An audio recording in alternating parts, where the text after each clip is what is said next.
Bueno, saludos amigas y amigos de Marullo. Aquí estamos nuevamente en esta conversación sobre asuntos importantes para Puerto Rico con el compañero profesor Pedro Reina Pérez. Saludos, Pedro. Hola Silverio. Y con la amiga, profesora y escritora y periodista Ana Teresa Toro. Saludos, Ana, ¿cómo estás? Saludos, Silverio. Hoy estoy emulando tu ejemplo y usando mi carro de oficina. Muy bien, muy bien. Bueno, Corrección, pues, ella está en una de las unidades móviles de una de las Marullo. Aquí hablas unidades con móviles de propiedad. Marullo. Oh, me gustó, me Muy gustó. bien, muy bien.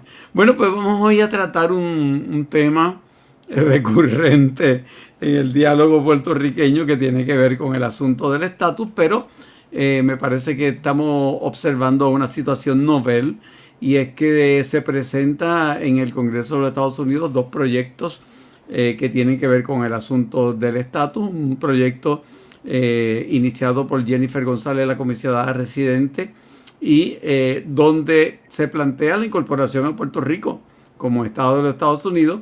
Y hay otro proyecto muy interesante de Nidia Velázquez y Alexandra Ocasio-Cortez, donde se plantea una iniciativa de los Estados Unidos para que haya una asamblea de estatus en Puerto Rico donde se presenten opciones no territoriales, no coloniales. Esto, como es obvio, ha generado en Puerto Rico una discusión de los distintos sectores ideológicos, y hoy vamos a tener la oportunidad de mirar esa discusión desde una perspectiva un poco más académica o científica de una invitada que Pedro tiene el honor en este momento de presentar. Sí, antes de eso quiero darle las gracias a nuestros amigos de Patreon que todas las semanas están con nosotros. Si usted quiere respaldar el trabajo de este podcast, dése un paseíto por www.patreon.com/Marullo Media, donde usted podrá escoger una manera de respaldar este trabajo. Marullo es un podcast que se hace con mucho cariño y siempre va a ser gratuito, pero aquellas personas que decidan colaborar con nosotros y hacer una aportación van a tener acceso a material exclusivo y a una serie de envíos sobre nuestros trabajos literarios, historiográficos y culturales, como una manera de agradecer su patrocinio. Así que ya sabe, patreon.com/Marullo Media. Yo tengo el placer de presentar como invitada a una Twitter amiga, Twitter colega, que se llama Aura Girao Arroyo, quien es historiadora y vive en la ciudad de Pittsburgh, donde está terminando su doctorado en historia. Aura participa activamente en Twitter y está, entre otras cosas, historiando la UPR, que es uno de sus hashtags, pero ella ha estado trabajando sobre las luchas sociales y las identidades políticas puertorriqueñas dentro del marco del Estado Libre Asociado. Ese es a lo que ha dedicado su tiempo, investiga, enseña, y le damos la bienvenida a este episodio de Marullo. Saludos, Aura. Buenas tardes y muchas gracias por la invitación. Yo creo que es prudente y pertinente que estemos en la semana mayor, la semana después de la semana mayor, hablando del tema mayor que nos obsesiona a todos los puertorriqueños, porque el deporte nacional es el estatus y obviamente empezó ya la temporada de pelota de Grandes Ligas, ¿verdad? Los puertorriqueños, algunos todavía estamos apegados al béisbol como uno de los deportes que nos identifica. Entonces el estatus es como una especie de béisbol boricua. Como dijo Silverio, estos dos proyectos, la presentación de estos dos proyectos concita mucha atención. Ya yo he hablado con dos periodistas de Estados Unidos que me han llamado para pedir mi opinión sobre este tema. Aura ha escrito de este y de los temas que ella investiga en Latinos Rebels y también en Centro Voices. Así que me gustaría, para comenzar ahora, que nos dieras tu impresión así somera de lo que significa la radicación de estos dos proyectos, uno en la Liga Americana y otro en la Liga Nacional, ¿verdad? Porque Jennifer González está acá y Alexandra Ocasio-Cortez y Nidia Velázquez está en la otra esquina. Bueno, estos biles hay que ponerlos en un contexto histórico de la contemporaneidad puertorriqueña, en el sentido que ya se cumplen en septiembre 4 años del huracán María. Y dentro de ese marco se hizo bien evidente para toda la población puertorriqueña que Puerto Rico es una colonia. Y eso es algo que no necesariamente estaba en la mentalidad colectiva de los puertorriqueños de la isla antes de la tormenta. Porque teníamos el Partido Popular alegando que Puerto Rico era otra cosa, era un estado de excepción hacia la relación con Estados Unidos, que era algo que pues, se representaba como único. Entonces, dentro de ese contexto de post-María, con esta conciencia colectiva, vemos el rol expansivo que ha tomado la diáspora puertorriqueña en las conversaciones sobre el estatus, porque lo que estamos viendo en el espectro electoral de Puerto Rico es un distanciamiento de la cuestión del estatus. Tenemos al Movimiento de Historia Ciudadana como potencia electoral emergente, que publicó una declaración, yo creo que ayer o antier, en estos días, de parte de su presidenta, Ana Irma Rivera Lacén, diciendo que ellos daban la libertad a su militancia, a sus electores, de apoyar la opción de estatus que creyeran pertinente. Y eso fue algo que reafirmaron, no se han echado para atrás, y siempre ha sido la doctrina de ese colectivo político. Y lo que hemos visto en la campaña del PIB, donde se ha enfatizado un poquito la cuestión del estatus, ha habido como que yo entiendo cierta apatía en ese aspecto últimamente, pero es algo relativamente nuevo y es un resultado de la crisis. Pero en la diáspora, esas conversaciones están creciendo, en especial por el rol emergente de Alexandria Ocasio-Cortez, que es puertorriqueña, es millennial, es miembro de Democratic Socialists of America y creyente en la descolonización. Pero ¿cómo se va a ver la descolonización? Pues eso es algo que, pues, por lo menos en el bill de ella y Nidia Velázquez se quiere dejar a los puertorriqueños pues con unas limitaciones que quizá no se están discutiendo lo suficiente. Y sin embargo, tenemos la masa electoral puertorriqueña que ha ido apoyando la estadidad. Poco a poco el apoyo fue creciendo a finales del siglo XX. Pero viendo, luego de Ricky renuncia, lo que está ocurriendo con el PNP, que yo diría que está implosionando, está siendo deslegitimado como un colectivo político. Y la baja en la política electoral, como que la baja en la participación electoral, pues el PNP está perdiendo auge poco a poco. Todavía yo creo que faltan un par de añitos. Entonces, en ese contexto de voces emergentes en la diáspora y poco a poco la debilidad del PNP, tenemos estas dos perspectivas divergentes dentro de una puertorriqueñidad amplia y que se comparten entre dos naciones, Puerto Rico y los Estados Unidos. Ahora, me da mucho gusto tenerte aquí en Marullo y me gusta, me encantan los intelectuales que ocupan el espacio público y que procuran traer a espacios como las redes sociales o la conversación como la que estamos teniendo aquí, esos saberes que cultivan en la academia y que a veces se quedan encerrados allá, y es muy bueno esa voluntad de difundir el conocimiento. Entonces me da mucho gusto que estés aquí por eso. Siguiendo la línea que planteas y tratando de entender un poco el estado de situación, entenderlo aún más, hay dos cosas que a mí me inquietan particularmente. Una es si desde tu perspectiva verdaderamente hay algo que haga que este momento sea distinto para que algo se mueva en Washington respecto a Puerto Rico. No es la primera vez que hay esfuerzos de esta naturaleza. Sin duda el huracán marcó la prominencia que toma el tema de Puerto Rico a partir de la presidencia de Trump, marca. Pero ¿qué hace que este momento sea diferente? Y por otro lado, me da mucha curiosidad, y esto es una obsesión, yo creo que marullera, la idea de que todavía para mucha gente en los Estados Unidos la estadidad es vista como una alternativa descolonizadora.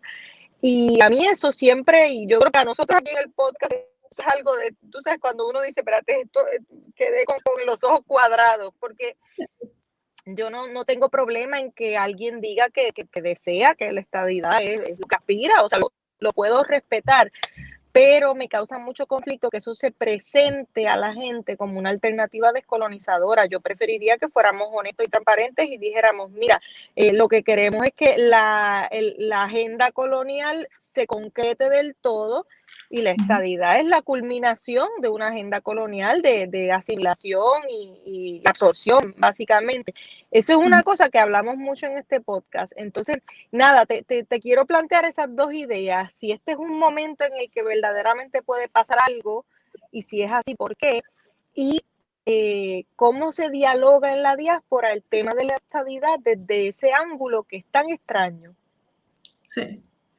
Bueno, primero la pregunta del momento. Yo creo que la pregunta debe ir más sobre qué es el ELA, que es el Estado Libre Asociado, que es la colonia, y si el ELA está haciendo lo que los grandes intereses de Estados Unidos quieren que haga.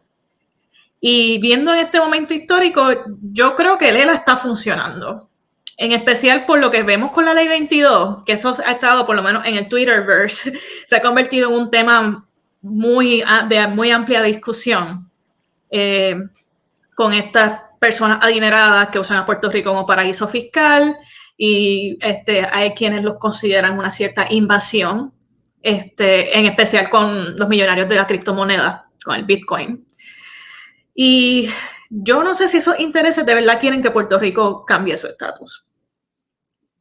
En cuestión del diálogo, yo encuentro que el momento sí es diferente en torno a que hay un entendimiento colectivo de que Puerto Rico es una colonia, y hay estos congresistas en Estados Unidos que hemos tenido antes, como Luis Gutiérrez, pero Alexandria Ocasio-Cortez es la estrella del Congreso, una de las figuras más polarizantes y de mayor impacto ahora mismo en el Congreso. Y ella tiene también un talento particular de usar las redes y hablar de política a los más jóvenes que otros congresistas no tenían. Así que sobre si los biles se van a mover, yo tengo mis dudas, y son dudas fuertes. Yo creo que el Self-Determination Act va a ir a vistas en comité, si mal no recuerdo, me pueden corregir. Y eso salió hace algunos días en las noticias. Pero fuera de eso, como que la mayoría de los biles que ha habido, según tengo entendido, para cambios de estatus se han quedado en comité, o dentro de las votaciones se han caído. Así que pues esa es mi perspectiva en torno al momento. Yo creo que es un momento de diálogo, un momento de discusión. Que sea un momento de cambio, tengo mi reserva. Y sobre la estadidad como opción descolonizadora, esto es algo que la antropóloga Yarimar Bonilla ha empezado a trabajar. Quisiera pronto ver algunas publicaciones al respecto. Y yo creo que esto tiene que ver con el discurso del PNP de la estadidad criolla, por lo menos esta es mi perspectiva.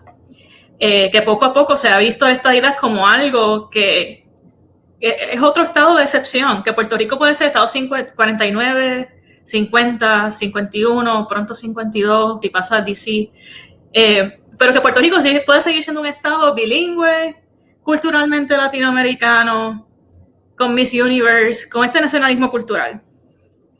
Y esa es la perspectiva de la estadidad que se ha movido, y ahora con las nuevas olas migratorias, en especial el sur de Estados Unidos, que hay que tener en mente que quien está ayudando a Jennifer González con el proyecto de estadidad es Darren Soto, que es de Florida. Y esa nueva diáspora tiene ese entendimiento de la estadidad.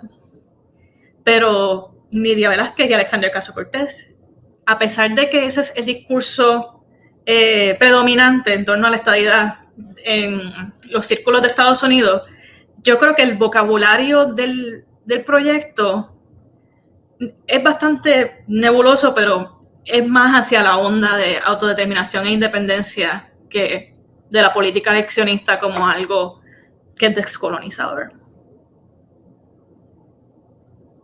Yo creo que, viendo a la pregunta de Ana Teresa, se confunde mucho el solucionar el estatus con la descolonización, porque una cosa es que la estadidad pues termine, si se le concediera a Puerto Rico, en la discusión del asunto del estatus, pero la descolonización es es algo mucho más complejo que solucionar el asunto del estatus. Tiene que ver inclusive con cuestiones psicológicas, sociológicas, culturales, que en cierta forma, pues, como bien decía Ana Teresa, es la culminación de un proceso colonial, pero no es la solución del proceso de descolonización. Ahora, a mí no me parece que en términos reales la estadidad esté ganando terreno. A mí me parece que desde siempre el Partido Popular ha tenido un sector estadista dentro de sí, y el Partido Popular está en su desesperación porque el proyecto del Estado Libre Asociado se ha implosionado. Ha estado buscando dónde se acomoda, y la tendencia que hemos visto en las últimas elecciones es moverse hacia la derecha.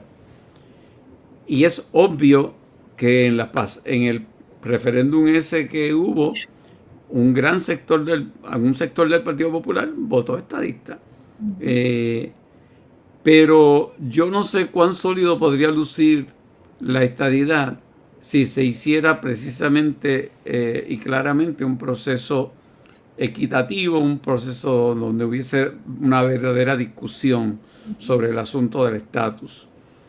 La pregunta que me gustaría hacerte es si tú entiendes que todavía los partidos políticos en Puerto Rico, el PNP y el Partido Popular, pueden todavía tener la ficha de tranque con respecto a este proyecto de Nidia Velázquez y de Alexandria Ocasio-Cortez, si todavía estos dos partidos son capaces de detener esta discusión allá, o si hay una voluntad de parte del Congreso que va por encima de esos intereses de estos dos partidos que se unen a los intereses de los millonarios y a de muchas empresas en Puerto Rico que están muy bien en términos económicos de cómo está la situación colonial sin tocarla mucho.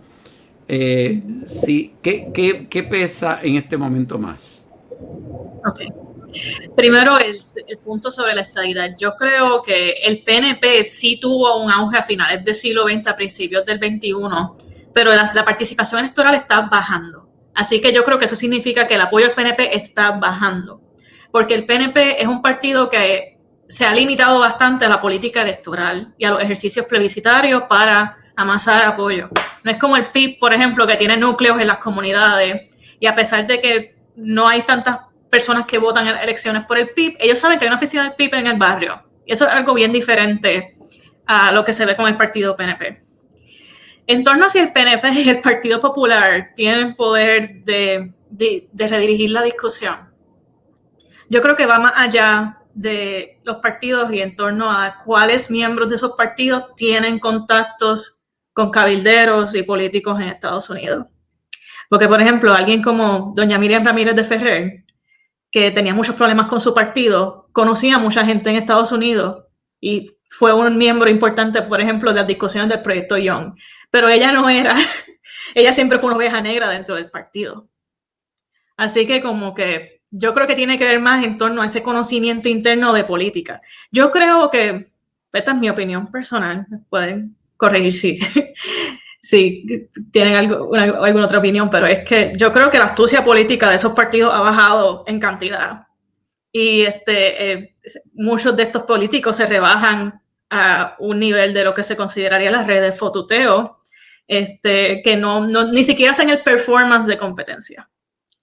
Entonces, como que de ahí a tú ir a la metrópoli a redirigir una conversación, hay algunos que tienen esa astucia. Por ejemplo, yo sí considero que alguien como Jennifer González tiene esa astucia. Tiene unos límites, pero ella sí tiene el poder de la palabra necesario para amasar el apoyo en el Congreso. Pero si las colectividades tienen poder, yo creo que si tienen, está bajando.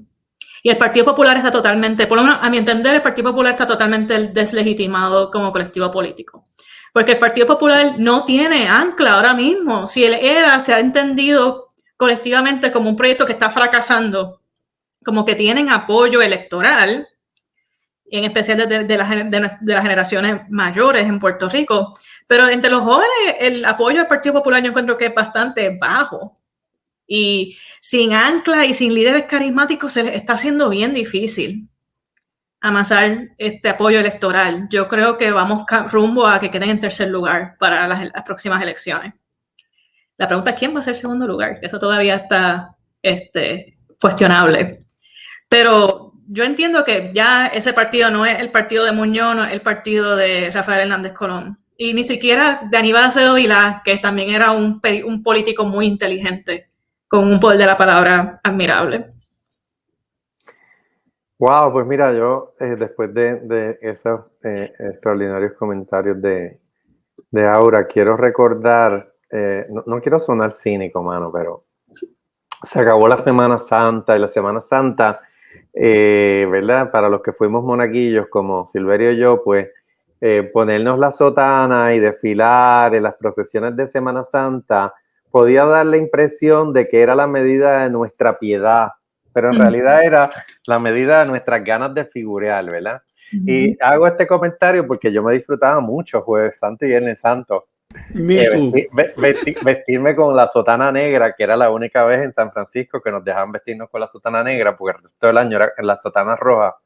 Así que yo me sentí, olvídate, bien poderoso. Y lo digo porque hay que distinguir entre las intenciones y los resultados. Yo creo que estos temas del estatus para nosotros son como las procesiones de Semana Santa. Nos encanta vestirnos y agarrar el crucifijo y el agua bendita, ir por ahí por las calles y que todo el mundo te mire, pero eso no necesariamente tiene un significado más allá de la teatralidad. No estoy diciendo con esto, no estoy trivializando los dos proyectos, pero creo que, como bien dijo ahora, el PNP vive de teatralizar que está haciendo algo por la estadidad. Así que el proyecto de Jennifer González cumple eso de que más adelante va a decir, yo dije que iba a radicar y radiqué.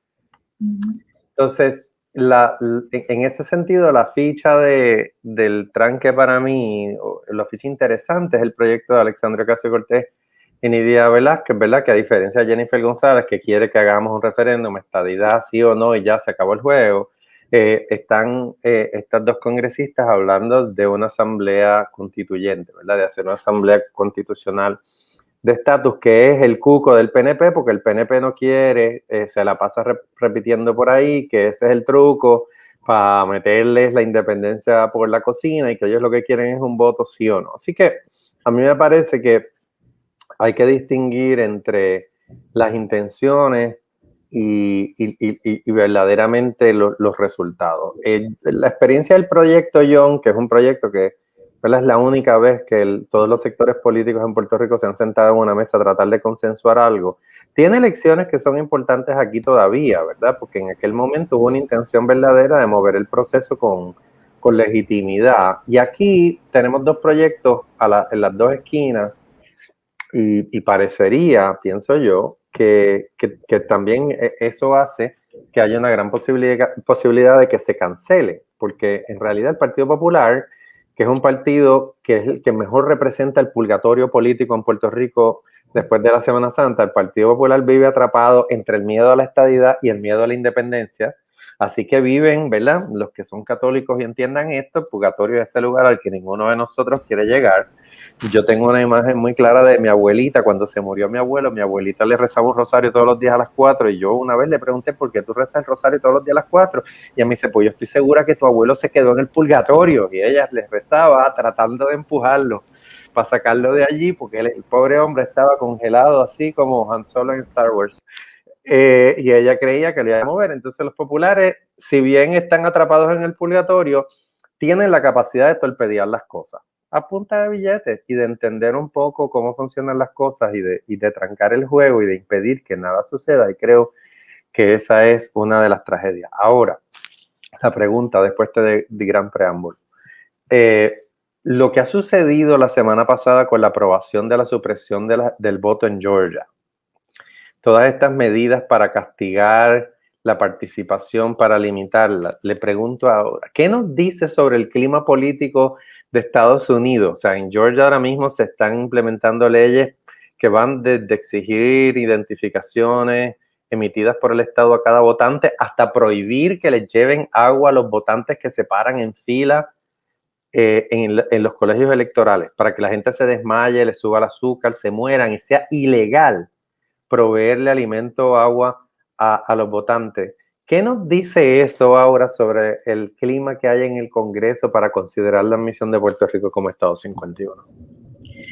Bueno, es interesante porque el bill de la estadidad sí especifica cómo van a ser los congresistas en Estados Unidos y dejan bien claro que la intención del proyecto no es to pack Congress, no es ampliar la membresía del Congreso.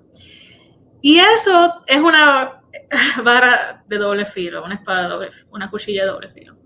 En el sentido de que, ok, no tienes la acusación de hacer packing, pero eso sí significa que estados rurales pequeños republicanos pueden perder representación.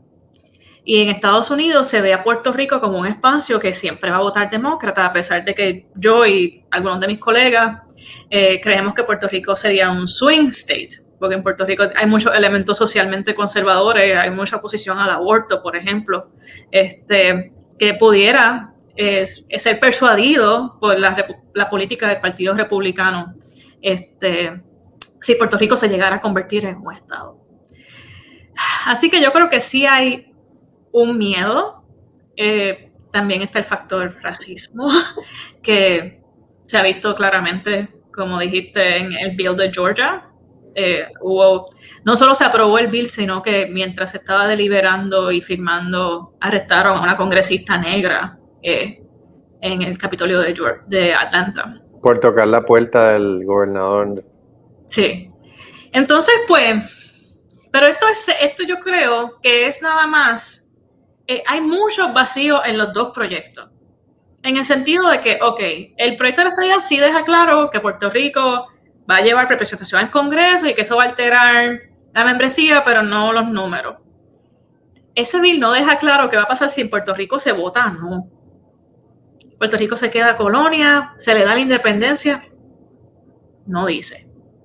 Mientras tanto, en el bill de Self-Determination Act, yo creo que la inferencia implícita de ese bill es que Puerto Rico no va a votar por la estadidad.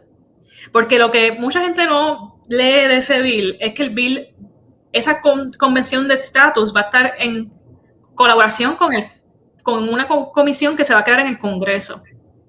Y la comisión de estatus va a tener que radicarle al Congreso un informe una vez al año. Y no, el bill no dice, no es como el bill de la estadidad dice cuántos días van a pasar entre el plebiscito y que se lleve esto al Congreso. Pero el bill de Self-Determination no dice, esto puede tardar años si es que se pasa ese bill. Y no se dice nada de que si, a pesar de que se habla de que se va a hablar de distintas fórmulas, el bill no menciona cuáles son esas fórmulas. Eso se deja abierto para que los puertorriqueños lo definan. Así que, pues, ¿cómo se va a ver la estadidad en ese bill? Pues tardaríamos bastante. Pudiera ser que el PNP, si eso llegara a pasar, que el PNP se organice y presente la estadidad parecida al bill de la estadidad. Pero no hay certeza. Así que yo creo que en lo que los puertorriqueños desciframos eso, Dios sabe si las cosas pueden cambiar acá, en el Congreso.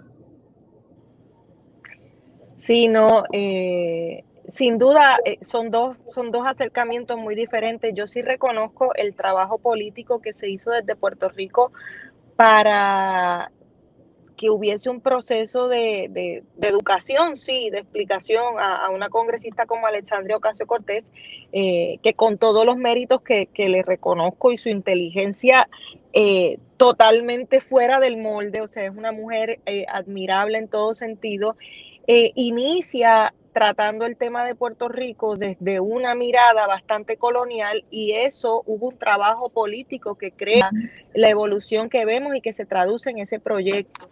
Y eso es algo importante. Por otro lado, yo no puedo negar, aunque me pese, no puedo negar que la estadidad en Puerto Rico sigue siendo una fuerza mayor, sigue siendo una fuerza organizada al menos. Incluso hay gente que es capaz de votar por cosas que estarían en contra de sus propios intereses, como suele suceder elección tras elección, pues porque ignoran cualquier otro miramiento, predicamento o propuesta, siempre y cuando se puedan colocar detrás de la bandera de la estadidad, como bien decía Pedro ahorita, esa promesa, esa teatralidad de que estamos haciendo algo por la estadidad y no sucede. Entonces, eso es otra cosa que me pregunto cómo lo ves. Aquí en Puerto Rico tenemos esta situación. La estadidad no es una fuerza absoluta en lo más mínimo. Yo creo que si el movimiento antiestadista se organizara, sería mucho más grande que la estadidad, pero para todas las ópticas internacionales, si juzgamos por los últimos plebiscitos, con todas las dificultades que esos plebiscitos tuvieron, pero si juzgamos por lo que hay concretamente que mostrarle al mundo, no nos quedaría más remedio que admitir que la estadidad es una fuerza organizada. ¿Cómo está la estadidad como fuerza desde la diáspora? O sea, en contrapeso con lo que vemos en Puerto Rico. Sí, claro. Yo estoy de acuerdo contigo y yo creo que negar ese hecho de que en Puerto Rico la estadidad tiene apoyo es bien problemático, porque eso es algo que se ve en las elecciones. Es algo que a mí personalmente, por mis propias perspectivas políticas, no me gusta. Pero mirando lo que pasa en las elecciones, el PNP sigue amasando votos por la plataforma de ellos siempre es sencilla. Cuando uno ve los debates, siempre de lo que hablan es de la estadidad, de los fondos federales. Es un discurso bien sencillo. Y por eso apela a la gente. Yo recuerdo personas diciendo, yo voté por Fortuño porque yo soy estadista. Cuando uno leía la plataforma de Fortuño, era una plataforma republicana. Desde la plataforma, desde las elecciones, se veía que él quería despedir empleados públicos. Es algo que la gente si leía, sabía. Y como quiera votaron por él. Muchos empleados públicos incluso.